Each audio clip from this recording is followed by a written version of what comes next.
Oui, nouvelle, compliquée et puis espoir. Nouvelle parce qu'on a beaucoup de joueuses nouvelles par rapport à la saison dernière. 7 arrivées, 3 centres de formation, donc ça fait un effectif renouvelé de 10 sur 14. Compliqué pour la raison précédente, avec beaucoup de nouvelles joueuses, il faut que l'effectif se mette en place, donc c'est pas toujours simple. Nos résultats ne sont pas extraordinaires pour ce début de saison. Et puis le Covid, comme tous les clubs, complique énormément et l'entraînement et la compétition. Et puis espoir, parce que 2 matchs perdus d'un but, une très belle prestation contre Metz pour terminer il y a quelques jours, 2 joueuses sélectionnées en équipe nationale, Claire en équipe de France et puis Carmen en équipe d'Espagne.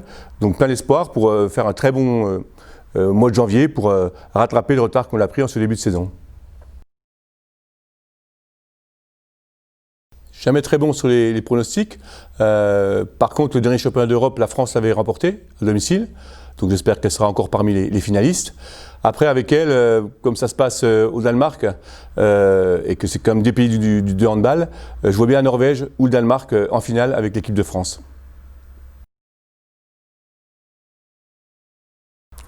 Deux missions générales. La première, c'est appliquer la politique sportive de la JDA Dijon, dirigée par Thierry Degors. Ensuite, mettre tout en place pour que les joueuses soient dans les meilleures conditions d'entraînement, au jour le jour. Ça, c'est les 2 missions, je dirais, principales. Après, au jour le jour, il faut gérer la planification, les entraînements, en relation avec Christophe Mazel, le coach, en direction avec le staff médical, avec la mairie pour la gestion des salles. Organiser tout ce qui est social avec les joueuses, les missions d'intérêt général, leurs appartements, s'il y a un petit souci qui ne fonctionne pas chez elles, gérer avec les bénévoles qui vont les dépanner. Ensuite, il y a une mission qui est plus transversale et qui dure toute l'année, même s'il y a des périodes plus importantes, c'est le recrutement. Actuellement, on cherche, comme vous le savez, une joueuse pour remplacer Manon qui a été blessée en début de saison, donc ça c'est du journalier. Le championnat d'Europe va débuter, donc on va être attentif avec Christophe aux joueuses qui peuvent être intéressantes pour nous la saison prochaine.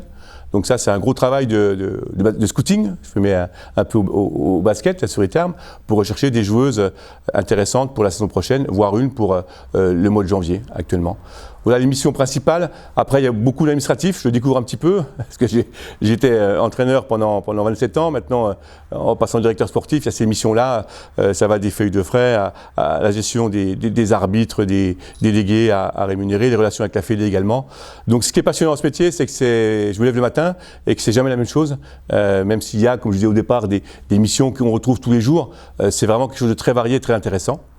Après, pour terminer, alors qui n'est pas en relation directe avec mon poste de directeur sportif, c'est que je suis encore entraîneur adjoint et que j'entraîne avec Christophe 4 fois par semaine, essentiellement sur le travail collectif, peu sur le travail physique, et puis qu'on passe beaucoup de temps en vidéo pour observer nos matchs. Et puis les 2 anciens que l'on fait, on a plus de 100 ans à nous deux, on espère apporter le maximum d'expérience à nos jeunes joueuses parce qu'on a une équipe qui est très jeune.